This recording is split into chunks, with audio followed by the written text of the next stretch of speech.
Halo pemirsa, apa kabar Anda hari ini? Senang sekali Sarah dan Matias dapat kembali menemani Anda dalam sebuah program talkshow yang syarat informasi inspiratif untuk Anda dan juga keluarga. Inilah Bincang Sehati.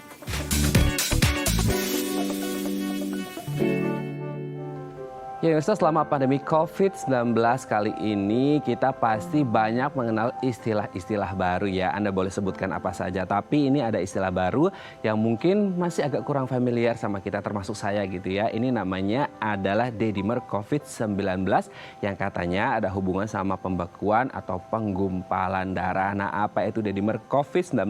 Inilah topik yang akan kita bahas hari ini, yaitu dedimer COVID-19. Nah, kalau kita ngomongin tentang pandemi gitu ya, pasti banyak dari kita yang akhirnya merasa takut, khawatir, cemas gitu ya. Nah, sebelumnya kita akan membahas terlebih dahulu nih mitos fakta mengenai kecemasan. Kita lihat yang pertama ya.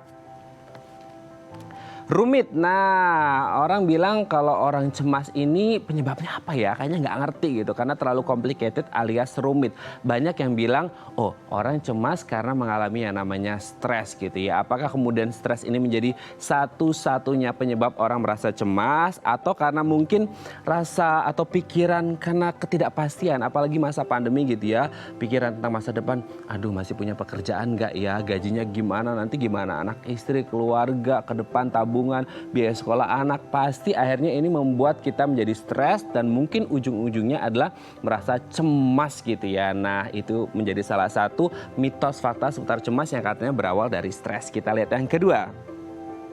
Pusing. Nah, kecemasan ini membuat pernapasan seseorang ini menjadi mengeras ya, sehingga timbul yang namanya hiperventilasi, yaitu menghirup dan menghembuskan napas dengan cepat dan dangkal. Nah, ini yang kemudian dikhawatirkan ketika terjadi hiperventilasi, salah satu dampaknya adalah merasa pusing. Oke, kita lihat yang ketiga.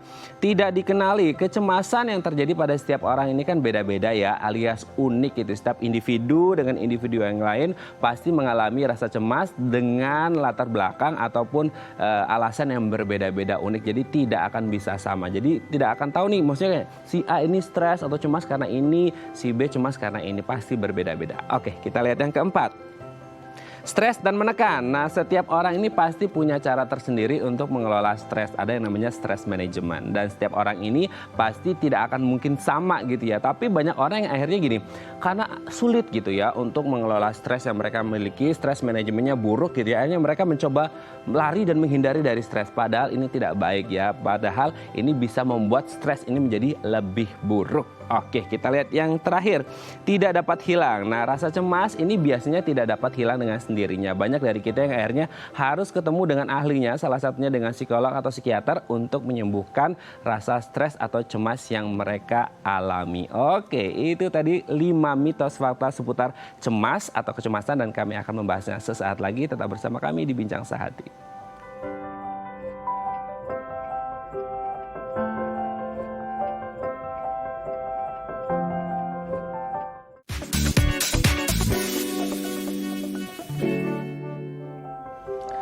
Baik, Anda masih bersama kami di Bincang Sehati. Tadi di segmen sebelumnya kita sudah membahas 5 mitos fakta mengenai kecemasan. Dan untuk membahasnya telah tersambung bersama kami di sambungan Zoom dengan Mbak Fabiola Priscilla, SPSI, MPSI, psikolog kita hari ini. Assalamualaikum, selamat pagi Mbak Fabio, apa kabar? Kita ketemu lagi nih. Waalaikumsalam Mas Raden, Alhamdulillah. Alhamdulillah baik ya. Mbak Fabi, hari ini kita akan membahas salah satu hal yang mungkin hampir dirasakan oleh sebagian besar dari kita gitu ya. Bagaimana kemudian kita merasa cemas, merasa khawatir, takut, was-was, apalagi di masa pandemi. Kalau kita ngomongin masa depan kita ini gimana ya, gitu, jadi cemas semuanya gitu kan. Nah, kalau ngomongin rasa cemas, ini biasanya ada beberapa mitos atau fakta yang berhubungan dengan rasa cemas. Kita bahas satu-satu ya Mbak ya. Yang pertama adalah, apakah benar rasa cemas itu rumit dan kadang-kadang ini nggak butuh alasan, ya udah cemas aja gitu, dan kayaknya alasannya nggak ngerti apa sih gitu. Gimana nih Mbak? Oke, sebenarnya rasa cemas itu normal sih, wajar ya. Sebagai reaksi tubuh kita ketika kita menghadapi suatu tekanan atau stres. Gitu. Nah, yang menjadi rumit itu ketika ketakutan, kekhawatiran, kegelisahan tadi itu berlebihan. Sehingga seperti pikiran kita tuh berlalu lalang dengan pikiran-pikiran negatif gitu ya. Dan berlangsung dalam jangka waktu yang lama, menghambat kita dalam beraktivitas atau melakukan aktivitas produktif. Nah, itu yang membuat rumit. Nah, sedangkan alasan itu sendiri bukan berarti tidak butuh alasan, setiap individu pasti punya alasannya sendiri. Namun memang alasan tersebut bisa kombinasi dari banyak faktor Mas Raden, makanya susah untuk diuraikan. Misalnya ada riwayat gangguan kecemasan dalam keluarga atau mengalami trauma gitu ya, atau bisa juga penyakit yang membutuhkan pengobatan lama. Jadi banyak hal ini bisa membuat seseorang merasa cemas terus bingung jelasinnya kenapa. Kira-kira seperti itu. Oke, jadi tuh ini rumit banget gitu, complicated, bingung mau ngejelasinnya gimana gitu Mbak Fabi ya. Oke, kita lanjut yang kedua. Apakah benar kecemasan ini menyebabkan pusing, tapi ya mungkin nggak sampai bikin pingsan sih, cuma memang bikin pusing gitu. Pusingnya mungkin pusing bukan karena fisiologis kali ya, karena psikologis atau gimana nih Mbak Fabi? Iya iyalah, pasti pusing ya. Kebayangan kalau kita cemas itu pasti seperti tadi juga Mas Rene sudah jelaskan, ada hiperventilasi ya ketika kita nafas dengan cepat dan dangkal. Nah, itu bisa menyebabkan pusing. Tapi kalau pusing itu kan ketika kita cemas tekanan darah kita meningkat ya. Sedangkan kalau pingsan itu kan tekanan darah kita menurun. Jadi memang bisa pusing tapi nggak sampai pingsan seperti itu. Oke. Pusing ini karena mungkin tingkat cemasnya sudah lumayan tinggi atau setiap orang yang merasa cemas pasti akan merasakan gejala-gejala seperti pusing, atau mungkin memang yang sudah tingkatnya lumayan sedang ke tinggi gitu Mbak Fabi? Iya, kita bicara pusing ini diakibatkan tadi hiperventilasi tadi ketika seseorang tidak mampu lagi untuk mengontrol atau mengendalikan nafasnya. Jadi nafasnya cepat seperti itu, nah lama-lama memang bisa berakibat pusing seperti itu, Mas Radit. Oke, sebenarnya ketika mereka mengalami hiperventilasi ini sebenarnya ini respons murni dari fisiologis atau memang fisiologisnya terkena sinyal gitu dari psikologisnya kita gitu? Iya, memang kan kita juga mengetahui bahwa memang kesehatan fisik itu sangat berkaitan dengan kesehatan mental ya. Jadi ketika kita merasa cemas, pastinya juga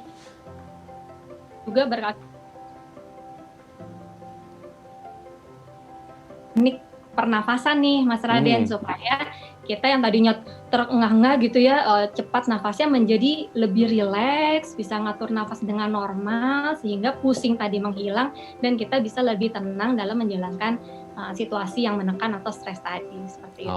Oke, ya berarti memang ada hubungannya ketika kita ngomongin pusing gitu ya. Jangan sampai kemudian ketika kita merasa cemas banget, kita malah kerasa pusing banget, ini bisa berbahaya juga gitu ya. Kalau bisa ya tenang dulu gitu ya. Oke, kita lihat yang selanjutnya nih Mbak Fabi.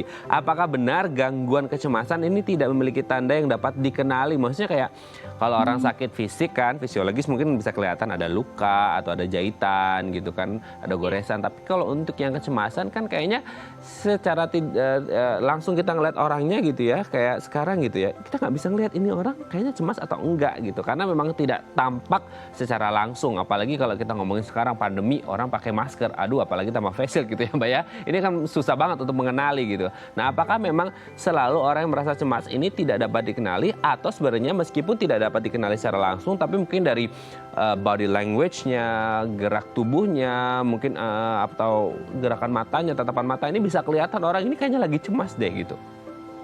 Ya, jadi untuk orang-orang yang memiliki keterampilan manajemen stres yang baik memang tidak terlihat ya. Tapi untuk penderita gangguan kecemasan, kita bisa memahami dari keluhan-keluhan seperti sakit kepala, ototnya tegang, kemudian nyeri dada, ada gangguan makan, gangguan tidur, kemudian mudah tersinggung, mudah lelah, dan lain sebagainya. Jadi itu memang kalau dikeluhkan itu kita jadi paham gitu ya.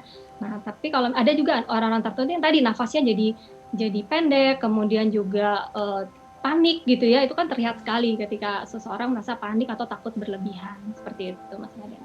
Oke, dan apakah kemudian ketika kita ngomongin ini tidak dapat dikenali gitu ya, untuk mereka-mereka yang mungkin punya stress management yang baik atau tidak gitu ya Mbak ya, apakah kemudian ketika ini tidak dapat dikenali gitu, ini akhirnya karena orang nggak ngerti gitu ya Mbak ya, tidak bisa membantu, ini sebenarnya bisa berakibat buruk nggak sih ke orang tersebut kalau bisa dikenali? Kan mungkin orang-orang sekitar membantu gitu kan, menyediakan tangan untuk membantu gitu. Tapi ketika tidak dapat dikenali, orang-orang jadi nggak ngerti ini gitu kalau orang ini lagi cemas gitu. Apakah kemudian ini bisa menjadi bumerang, hal yang buruk untuk orang tersebut, untuk mereka yang tidak punya stress management yang baik gitu Mbak?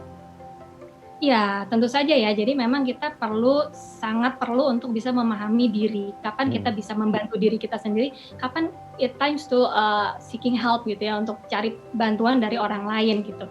Nah, kalau memang dibiarkan berlama-lama, memang dikhawatirkan bisa semakin tinggi tingkat kecemasannya dan semakin tidak produktif dalam menjalankan kesehariannya, Mas Raden. Oke, mungkin kalau akhirnya udah ngerasa kayak oke, this is this is this is the time gitu ya. Jadi harus ngomong ke Ya. orang gitu ya. Oke, kita lanjut yang keempat, Mbak. Apakah benar penderita kecemasan harus menghindari situasi yang stres dan menekan ya, namanya cemas gitu ya. Tapi kan kita nggak bisa control the situation. Maksudnya situasi yang ada di sekitar kita kan kita nggak bisa kontrol. Bahkan kadang-kadang mengontrol diri kita pun agak susah gitu. Tapi kalau untuk mengontrol lingkungan itu satu hal yang kayaknya ya impossible gitu, karena kita hidup di masyarakat sosial yang sangat plural sekali, sangat majemuk sekali gitu. Nah, ada kondisi di mana kita lagi cemas, tapi kemudian kondisi di sekitar kita ini stres dan menekan. Katakanlah seperti kita lagi cemas masa pandemi gitu ya, teman-teman kena PHK gitu, terus kita merasa cemas, tiba-tiba deadline kerjaan di kantor numpuk gitu. Jadi akhirnya stresornya itu banyak banget gitu. Udah takut karena takut di PHK, kemudian stresnya dari pekerjaan yang deadline dari teman-teman yang di PHK harus kita kerjain gitu. Nah, kan kita nggak bisa menghindari situasi tersebut gitu, Mbak. Apa yang harus dilakukan sebenarnya? Ya, memang kalau klien dengan gangguan kecemasan cenderung berusaha untuk menghindari situasi menekan atau stres. Tapi seperti tadi Mas Raden bilang, terkadang kita nggak bisa memilih gitu ya, bisa menghindar atau enggak. Jadi yang paling penting adalah mengenali sumber stres itu tadi gitu. Apa yang membuat kita merasa tidak mampu atau merasa cemas dalam menghadapi situasi tersebut. Kemudian kita perlu belajar nih Mas Raden teknik-teknik relaksasi Nah, seperti pernafasan, kemudian juga kita perlu tadi ya memperbanyak ibadah pastinya gitu ya. ya. Dan berpikirlah positif, misalnya seperti ini tidak akan berlangsung selamanya, ini hanya berlangsung sementara dan aku punya skill, punya keterampilan, punya wawasan yang cukup untuk menghadapi tantangan yang ada di depan ini seperti itu. Oke, berarti ini menjadi hal yang sangat penting untuk kita salah satunya berpikir tenang dan berpikir positif ya, karena kita tidak bisa mengontrol semuanya gitu. Kalaupun akhirnya kita lagi cemas karena satu dan lain hal, terus kita dihadapkan dengan situasi kondisi di mana ini lumayan stres dan menekan juga, ya pintar-pintarnya kita untuk tidak terjadi strain gitu ya, ketegangan otot, ya akhirnya stres, ya akhirnya cemas gitu ya, Mbak ya. Oke, kita lihat. Yang Ya, bisa dikendalikan Mas, seperti misalnya tindakan kita, ya. perkataan kita, ide kita, itu semua kan bisa kita kendalikan. Kalau kita fokus pada yang tidak bisa kita kendalikan, pastinya kita akan bertambah cemas. Oke, siap. Kita lihat yang terakhir nih, Mbak Fabia. Apakah benar kecemasan tidak dapat hilang dengan sendirinya? Ada yang bilang, bisa kok hilang sendirinya. Ada yang bilang, nggak bisa, kayaknya aku harus ketemu psikolog gitu, atau psikiater gitu. Nah, sebenarnya kecemasan ini bisa hilang dengan sendirinya atau tidak? Atau sebenarnya bisa hilang di tataran tertentu, tapi tidak bisa hilang di tataran tertentu, dan harus ketemu sama ahli, mungkin ke psikolog atau ke psikiater gitu. Ya, yang Mas Raden katakan itu tepat sekali. Jadi dalam kadar yang normal itu memang bisa menghilang sendiri karena kan kita juga punya keterampilan untuk mengatasinya ya. Tapi ketika sudah mencapai gangguan kecemasan tadi, misalnya berlangsung dalam jangka waktu yang lama, mengganggu aktivitas kita sehari-hari, nah itu yang memang harus ditangani, nggak bisa hilang sendiri.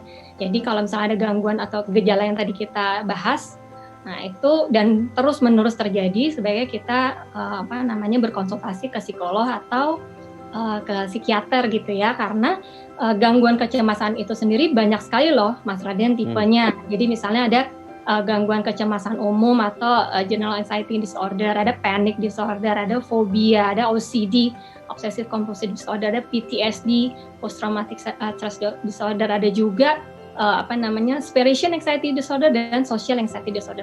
Masing-masing tipe ini penanganannya beda-beda dan harus disesuaikan dengan kebutuhan setiap klien. Nah, makanya kalau misalnya memang menunjukkan gejala kecemasan, yuk konsultasi dengan psikiater atau psikolog supaya dapat diidentifikasi tipe gangguan kecemasan apa dan penanganannya bisa tepat. Seperti itu, Mas. Oke, sampai di luar biasa ini penjelasan dari Mbak Fabi.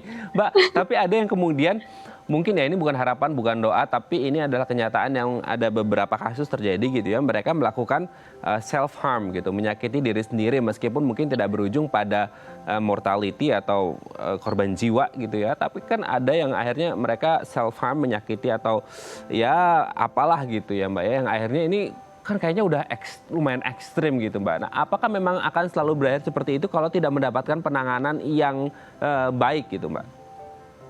Iya, memang itu ada beberapa juga kasus yang seperti itu ya, artinya harus memang cepat. Jadi memang ketika kita merasa, wah ini aku butuh bantuan, jangan ditunda gitu. Karena setiap klien atau setiap individu itu kan berbeda ya efeknya gitu. Ada yang tadi cenderung menyakiti diri, ada yang misalnya penyalahgunaan obat-obatan dan lain sebagainya gitu. Nah, sebelum itu terjadi memang sebaiknya segera mencari pertolongan gitu, terutama dukungan dari orang-orang tercinta. Nah, kalau pertanyaan Mas Radit akan selalu self harm ya enggak juga gitu. Jadi tergantung dari pengalaman masa lalunya, kemudian dukungan dari orang sekitar, dan juga wawasan individu tersebut tentang bagaimana cara coping stres seperti itu. Nah itu dia ya, memang kalau kita kaitkan dengan kondisi sekarang, pandemi setiap orang pasti punya permasalahan masing-masing. Sebelum pandemi pun kita punya masalah, masa pandemi lebih-lebih lagi masalahnya gitu ya Mbak ya. Mulai dari keuangan, kemudian percintaan, rumah tangga, pekerjaan, sosial, kesehatan, dan lain sebagainya. Oleh karena itu inilah waktu yang tepat untuk menggalang solidaritas kita bersama, kedekatan kita bersama keluarga, dukungan mereka juga sangat penting untuk sama-sama menghadapi rasa takut, rasa was-was, rasa khawatir, dan rasa cemas yang sedang kita bahas ini. Baik, terima kasih Mbak Fabi sudah mencerahkan pagi kita pagi hari ini di Bincang Sehati. Semoga ini bisa membantu dan kita semua bisa bahagia tanpa rasa cemas. Terima kasih Mbak Fabi, salam untuk keluarga di rumah. Selamat pagi, Assalamualaikum. Waalaikumsalam. Baik, pemirsa, selanjutnya kita akan membahas tema kita hari ini, Dedimer COVID-19. Bagi Anda yang memiliki pertanyaan seputar tema kita hari ini, Anda bisa menghubungi kami di nomor 0212903244 atau DM Instagram kami di @bincangsahatidayatv. Kami akan segera kembali.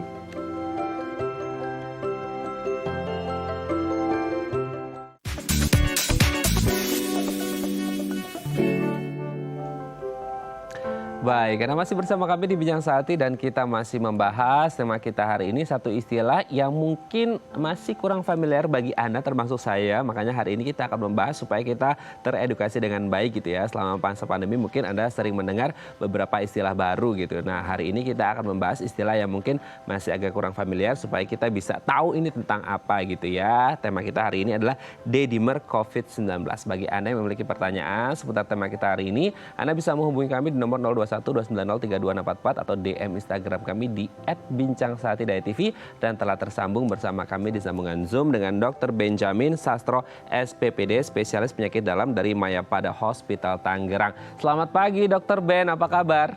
Selamat pagi, baik-baik. Oke. Salam buat kita semua.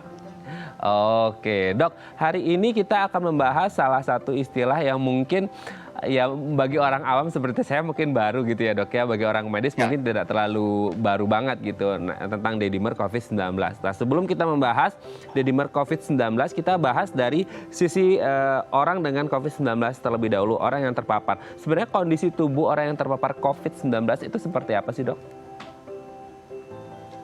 Maksudnya kondisi tubuh kita ya tergantung daya tahan kita ya. Kalau kita suatu saat kita misalnya jadi penyintas atau penderita COVID, tentu akibat infeksi COVID ke tubuh kita itu bisa bermacam-macam. Satu ya kita kenal dengan OTG, jadi orang yang tidak tanpa ada gejala apapun ya.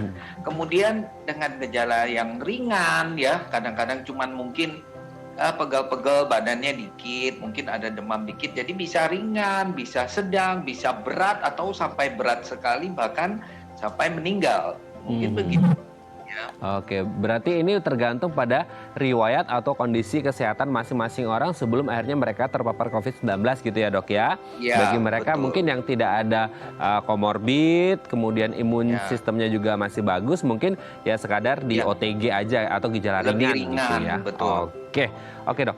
Nah, kalau orang dengan COVID gitu ya Dok ya, sebenarnya ini kan menjadi sedang ke berat kalau mereka punya komorbid gitu ya Dok ya. Tapi kalau untuk orang yang mungkin belum ada atau tidak pernah ada riwayat ketika mereka mengalami atau terpapar COVID-19, sebenarnya ada penyakit-penyakit yang lain yang mungkin bisa saja berisiko terjadi pada orang tersebut atau enggak sih, Dok? Ya, orang yang punya komorbid ya cenderung mempunyai gejala lebih berat, lebih banyak ya, tidak semua ya. Kalau kita lihat penderita-penderita COVID itu rata-rata misalnya penderita dengan usia tua itu kan suatu komorbid ya, pasien-pasien penderita diabetes, penderita hipertensi ya kan, itu rata-rata mereka itu kecenderungan untuk lebih berat ya daripada orang yang tidak ada komorbid. Tetapi kenyataannya juga ya, orang yang tanpa komorbid, orang yang muda itu juga bisa jadi parah sampai meninggal. Nah, itu juga tergantung faktor genetik untuk faktor daya tahan tubuhnya. Berarti kembali lagi salah satu yang penting adalah imun sistem atau kekebalan tubuh atau daya tahan tubuh dari orang-orang tersebut gitu ya, Dok ya. Kalau kita ngomongin COVID-19, Dok, kan banyak orang yang ngomong gini, penyakit ini adalah penyakit 1000 wajah. Maksudnya tidak ada satu spesifik sindrom tertentu yang berlaku bagi yang lainnya. Karena itu pasti akan berbeda-beda. Nah, kalau ngomongin gejalanya yang berbeda-beda ini, sebenarnya kita tidak bisa mematok satu gejala yang sama akan berlaku pada pasien yang lain gitu ya, Dok ya. Tapi ada nggak sih, Dok, maksudnya gejala umum yang mungkin terjadi mungkin kayak demam. Setiap orang yang terpapar COVID pasti demam. Atau kemudian anosmia gitu, Dok. Atau seperti apa? Tidak selalu. Sebenarnya kalau COVID ini kita tahu dia memang virus. Infeksi virus itu kita tahu biasanya 1 minggu lebih dia mulai membaik sendiri. Ya seperti influenza lah ya. COVID ini cuman influenza yang bisa lebih berat sampai menyebabkan orang meninggal gitu ya, ada berapa persen gitu. Tapi prinsipnya adalah tidak ada suatu gejala yang khusus. Tapi mungkin kalau kita lihat dikumpulin dari semua gejala, mungkin presentasi yang lebih tinggi itu misalnya ada batuk ya, ada demam, ada itu, tapi bisa juga tanpa gejala. Atau orang misalnya ya dengan COVID cuman diare ya tanpa gejala lain, itu bisa saja. Nah, cuman stigma orang itu COVID itu seolah penyakit paru. Sebenarnya dia menyerang semua organ ya.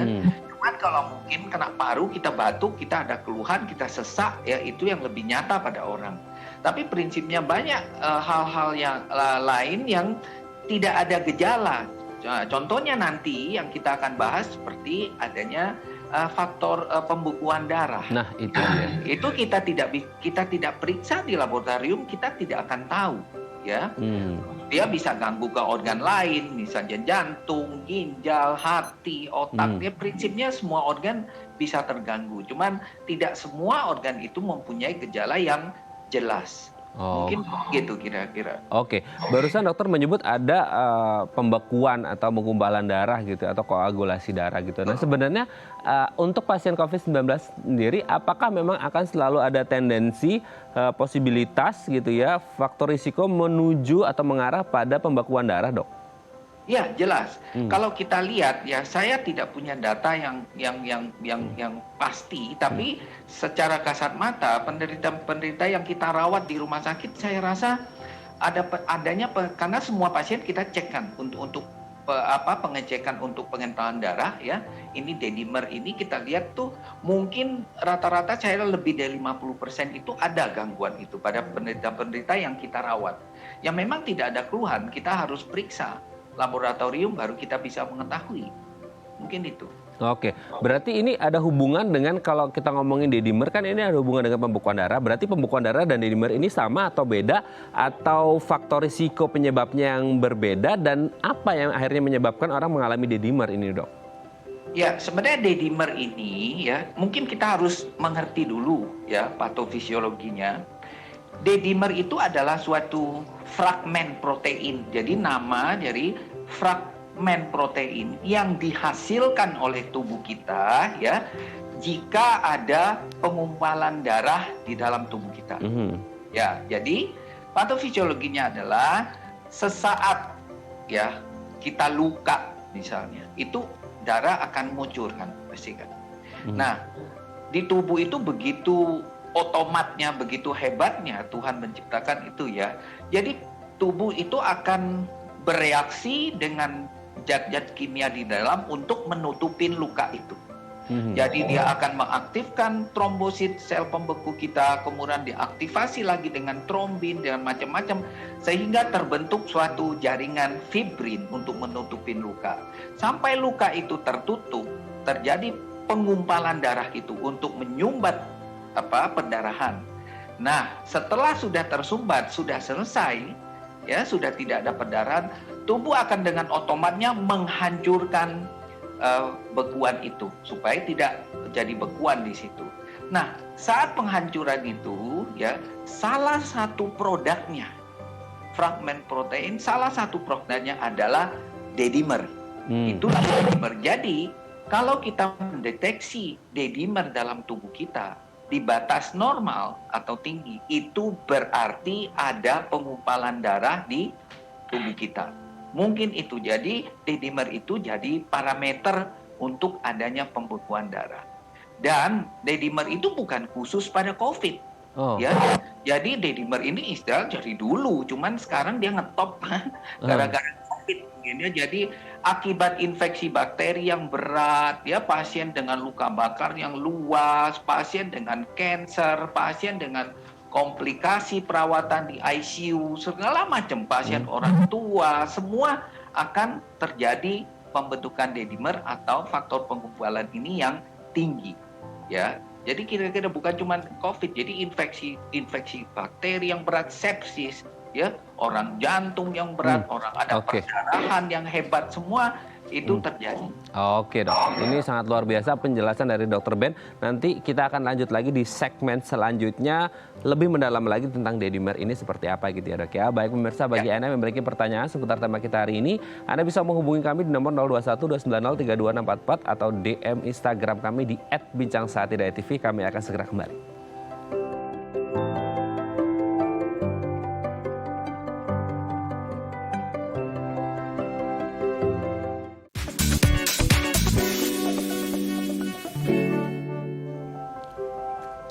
Baik, Anda masih bersama kami di Bincang Saatnya dan kita masih membahas tema kita hari ini, D-dimer COVID-19. Bagi Anda yang memiliki pertanyaan seputar tema kita hari ini, Anda bisa menghubungi kami di nomor 0212903244 atau DM Instagram kami di @bincangsaatidayatv. Masih bersama dengan Dr. Benjamin Sastro SPPD, spesialis penyakit dalam dari Mayapada Hospital Tangerang. Kita lanjut lagi, Dr. Ben. Dok, ini kalau kita ngomongin, mungkin ini saya bertanya sebagai orang awam gitu ya dok ya. Mungkin ini juga supaya lebih dipahami gitu. Kan tadi dokter menyebut bahwasanya memang D-dimer ini istilah lama yang memang sudah terjadi pada orang sebelum COVID menyerang gitu kan ya. Pada orang mungkin biasa. Kalau orang normal ada luka, pembekuan darah, kemudian terjadilah yang namanya D-dimer untuk menghancurkan si darah yang beku itu. Tapi kalau untuk kasus COVID sendiri berarti sebenarnya ketika terdeteksi ada D-dimer, ini sebenarnya hal baik atau hal buruk untuk mendeteksi si pembekuan darah itu sendiri yang bisa akhirnya membuat risiko fatalitas dari COVID-19 atau seperti apa sih dok statusnya si D-dimer ini sendiri gitu? Ya, seperti tadi ya penjelasannya. Kalau kita mendeteksi D-dimer yang tinggi dalam tubuh kita, ya, itu berarti ada pembekuan darah kita yang terjadi. Setelah dihancurkan pembekuannya terbentuk D-dimer. Kalau D-dimer itu terdeteksi atau tinggi, berarti ada pembekuan yang terjadi. Kalau pada COVID berarti itu diakibatkan oleh COVID. Ya, dampak dari pembekuan itu yang hebat itu akan terjadi penyumbatan pembuluh darah. Bagaimana dia nyumbat di otak? Ya stroke orangnya. Bagaimana dia sumbatnya di koroner? Ya terjadi serangan jantung. Ya, beberapa kasus saya dengar pasien ini sudah sembuh dari COVID, sudah negatif, sudah pulang ke rumah, ya terus sesak tiba-tiba mati. Lah meninggal. Nah itu pasti bukan karena sesak nafas terus mati. Itu yang bisa dipastikan itu adalah terjadi suatu serangan jantung atau emboli paru yang bisa menyebabkan begitu mendadak. Ya itu saya rasa ada hubungannya dengan pembekuan darah yang terjadi atau akibat daripada COVID itu sendiri. Gitu. Oke, berarti kalau ada orang dengan COVID-19 terus kemudian terdeteksi ada dedimer Yang tinggi, dedimer yang tinggi, berarti ada potensi pembekuan darah yang lumayan tinggi juga gitu ya dok ya? Betul. Jadi kita harus obati. Jadi pada pasien-pasien ya, yang kalau semua kita cek itu ada dedimer yang kadarnya tinggi dalam darah melebihi batas normal, itu kita akan obati dengan pengencer darah. Ya, setelah diobatin berapa hari kita akan cek apakah sudah turun, apakah sudah parameternya sudah baik. Mungkin kira-kira itu. Memang tidak ada keluhan dari pasien ya. Oke, memang tidak ada keluhan, berarti tidak bergejala khusus berarti ya dok ya? Betul, tidak ada keluhan tidak ada gejala sama sekali. Ya. Oke, kalau dia sudah berdampak, baru ada keluhan, menyumbat, otak orang stroke, sudah terjadi, telat kan? Ya kan? Oke, berarti ini kalau dibilang ketika yang harus dianalisis pertama berarti selalu akan muncul dedimer setelah ada pembekuan darah gitu ya dok ya? Tidak akan mungkin muncul dedimer tanpa ada pembekuan darah, betul tidak seperti itu? Betul, karena dedimer itu akibat ya, akibat hasil produk dari penghancuran clotting ya. Setelah terjadi clotting berarti terjadi pembekuan itu otomatis dihancurin oleh tubuh ya, terbentuklah dedimer itu. Karena itu dedimer adalah ya sampah dari ya penghancuran clotting. Oke dok, berarti kalau tadi ada beberapa penyakit gitu ya yang mungkin akhirnya ini menjadi ujung dari dedimer dan ada hubungannya dengan pengentalan atau pembekuan darah gitu dok. Nah apa saja penyakit yang mungkin bisa menjadi ujung dari dedimer dan pembekuan darah ini? Apakah selalu dengan stroke atau jantung atau mungkin ada beberapa penyakit yang lain yang berisiko gitu dok? Nah prinsipnya dia bisa menyumbat, kalau terjadi pembekuan dia bisa menyumbat ke pembuluh darah arteri yang dari jantung keluar ya kan, atau pembuluh darah balik vena ya. Pernah dengar orang yang ada deep vein thrombosis, penyumbatan vena dalam, kok kakinya bengkak sebelah gitu karena aliran gangguan aliran ke pembuluh darah balik DVT, itu pasti dedimernya tinggi, terjadi pembekuan. Orang yang serangan jantung ya, penyumbatan di jantung itu juga ya, orang yang stroke ya, itu juga ya. Jadi yang bisa menyebabkan pembekuan itu tadi banyak penyakit ya. Salah satu adalah penyakit infeksi. Infeksi bukan cuma virus seperti COVID ya, bakteri, jamur, semua itu bisa, semua penyakit infeksi bisa menyebabkan itu. Penderita kanker itu juga cenderung akan terjadi penyumbatan, akan terjadi kecenderungan pembekuan yang lebih tinggi. Orang yang misalnya stres berat tuh tubuhnya misalnya luka bakar yang hebat misalnya, itu semua orang yang dirawat di ICU dengan koinfeksi yang banyak itu bisa terjadi. Itu hal yang lumrah ya, cuman dedimer itu hal yang lumrah saya rasa pada penyakit-penyakit yang lain. Oke, menjadi agak kurang lumrah karena isu pembekuan atau pengumbalan darah selama COVID-19 yang menjadi momok, dan akhirnya ketika ada dedimer, orang merasa bahwasanya berarti ada tendensi pembekuan darah ketika dedimer ini terdeteksi di tubuh orang dengan COVID-19 gitu ya dok ya. Oke dok, sebelum lanjut kita sudah ada penelpon, kita akan sapa terlebih dahulu. Halo, selamat pagi, dengan siapa di mana? Selamat pagi, saya Vendro di Jakarta. Dengan Pak Vendro di Jakarta, silakan Pak. Vendro. Ya, selamat pagi Dokter Benyamin. Iya, selamat pagi Pak Vendro. Saya mau nanya dok, kalau saya kan dulu demernya tinggi, kemudian udah diobatin sama dokter dulu kalau nggak salah. Sekarang udah bagus. Apa obat pengencer darah itu harus tetap diminum dok? Oke, Dokter Ben sudah jelas atau ada yang ditanyakan Pak Hendro? Sudah jelas ya. Baik, terima kasih Pak Hendro, kita akan coba jawab. Terima kasih sudah menghubungi kami. Terima kasih Pak Vendro. Jadi kita harus lihat ya kasusnya Pak Vendro ini, apakah ya ada pengentalan darah ini cuman disebabkan sesaat karena Pak Vendro ini mungkin sebelumnya penyintas COVID misalnya. Ya kalau penyintas COVID, kalau memang faktor pembekuan ini ditimbulkan karena COVID, tentu COVID-nya sudah selesai, sudah baik, dia berangsur akan turun, dia akan kembali normal gitu ya. Tapi sebaliknya bisa saja Pak Vendro ini sebelumnya ada memang komorbid ya, sebelumnya memang secara genetik juga ya ada orang yang faktor pembekuannya cenderung tinggi, cenderung apa ya. Nah itu mungkin harus selalu dicek untuk mengurangi resiko terjadinya penyumbatan di organ-organ lain seperti serangan jantung dan stroke dan lain-lain. Pernah mendengar tidak misalnya pasien-pasien yang dia kecenderungan mempunyai pembekuan yang tinggi pada pasien-pasien saat dia hamil ya. Pernah dengar pada wanita ini akan terus disuntik pengencer sampai dia melahirkan. Nah, itu faktor yang bukan karena faktor sesaat, karena memang faktor dari tubuhnya ya, cenderung memang ada faktor pembekuan tinggi, mungkin itu harus dicek berulang ya.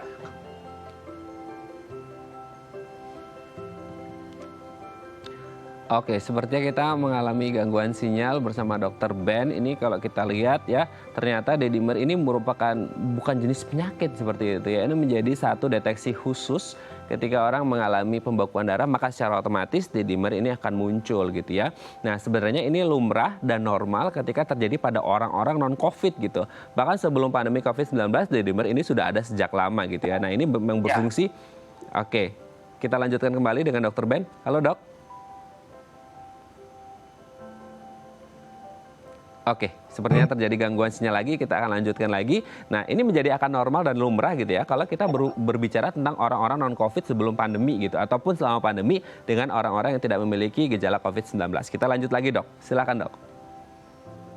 Ya, jadi tadi mungkin agak terputus ya.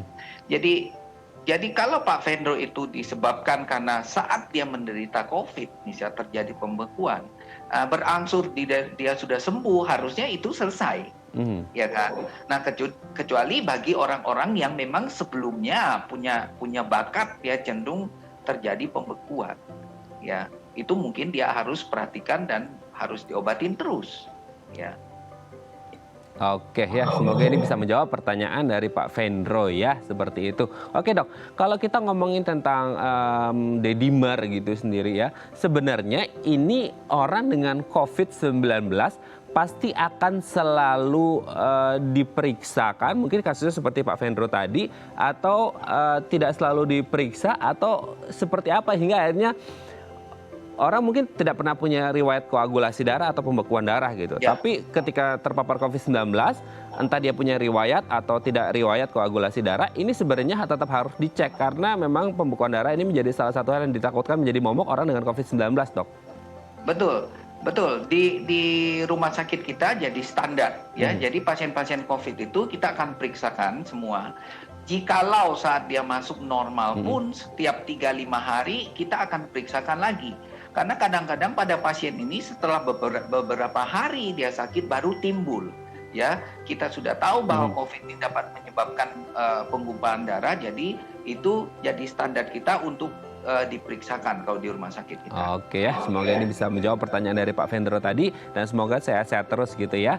Oke, nanti kita akan lanjut lagi dok, bagaimana kemudian yang harus dilakukan ketika orang terdeteksi dedimer yang lumayan tinggi, berarti ada pembekuan darah di situ. Namun setelah break ya dok ya. Baik pemirsa, bagi Anda yang memiliki pertanyaan seputar tema kita hari ini, Anda bisa menghubungi kami di nomor 021 290 3244 atau di Instagram kami di @bincangsaatidayatv. Kami akan segera kembali.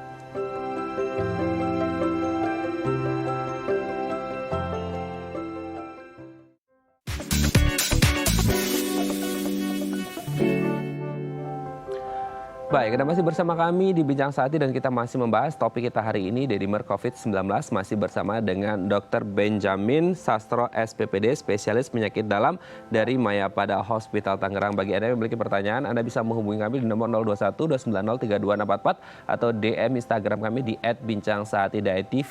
Dr. Ben masih bersama kami ya dok ya? Iya. Oke dok, ini sudah ada penelpon yang sudah menunggu kita sapa terlebih dahulu. Halo, selamat pagi, dengan siapa, di mana? Selamat pagi, saya Yanti dari Tangerang. Bu Yanti di Tangerang, silakan Bu Yanti. Iya, selamat pagi Dokter Ben. Ya, selamat pagi Bu Yanti. Iya, ini adik saya dok. Kan Sabtu lalu ST. Ternyata sebelum ST di swab itu positif COVID. Nah, dia itu OTG dok. Ya. Sekarang dimernya tinggi, dimernya itu tinggi 3.200 dok. Ya. Gimana ya dok ya? Oh, lagi hamil.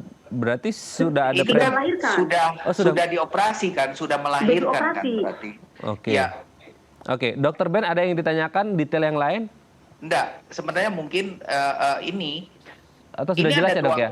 Saya rasa ini ada dua kemungkinan. Sebenarnya Oke. orang yang hamil mau melahirkan, terus dia saya rasa rumah sakit sekarang standar ya, semua tindakan operasi yang masuk kamar operasi, termasuk operasi misalnya seksio cesaria untuk melahirkan, ya bahkan bukan masuk rumah sakit pun standarnya akan dites PCR ya, tes PCR apapun. Kalau dia positif ya saat dia masuk rumah sakit.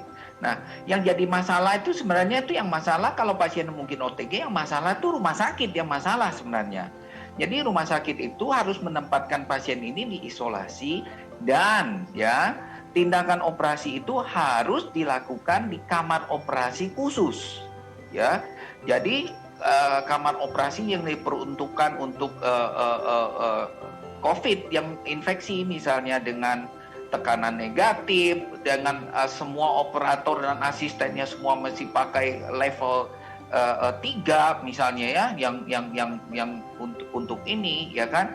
Nah, itu yang mungkin yang jadi masalah. Kalau sudah melahirkan, mungkin kita hitung kalau masih masa penularan tentu ibunya diisolasi dan sebagainya. Dan kalau misalnya D-dimernya tinggi tentu diobati ya. Diobati bisa dengan obat-obat yang diinfus, diinjeksi di perutnya atau itu biasanya diberikan heparin, jadi pengencer ya, pengencer untuk itu. Cuman masih dipantau ya, berapa hari, berapa pengencerannya, jangan juga keencerannya nanti terjadi perdarahan. Jadi kalau D-dimernya 3.000-an jelas harus diobatin. Saya rasa rumah sakitnya pasti akan mengobatin hal itu. Oke, 3.200 tadi Bu Yanti menyebut ya, Dok ya. Sebenarnya kalau kita ngomongin D-dimer kan ada sedikit pun itu berarti tendensi ke pembekuan darah sebenarnya kan, Dok ya. Tapi pertanyaannya kemudian ada batas normal wajar tidak ketika orang terdeteksi D-dimer ini menjadi yang ringan, sedang ke berat gitu, Dok?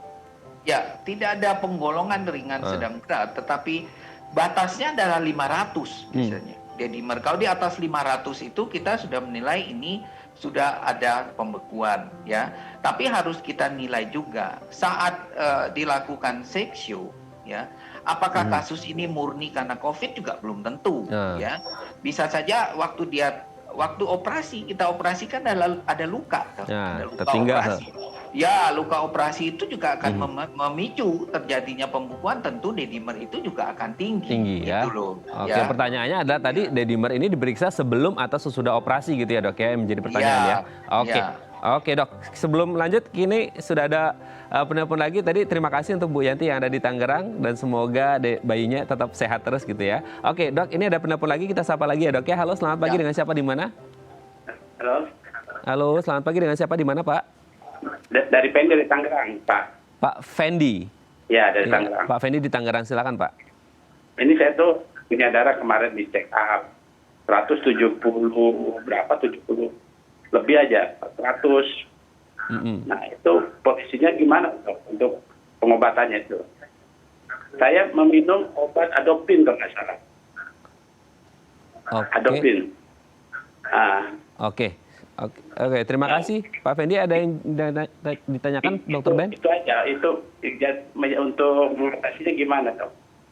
Oh, ini menanyakan untuk darahnya yang lumayan tinggi gitu mungkin ya? 170 lebih ya. Itu maksud Bapak Fendi itu yang 170 itu apa? Tekanan darah atau apa? Tekanan darah. Oh iya. Tekanan darah 175 kalau nggak salah kemarin. Oke, tapi tidak ada analisis lab untuk D-dimer ya, Pak ya?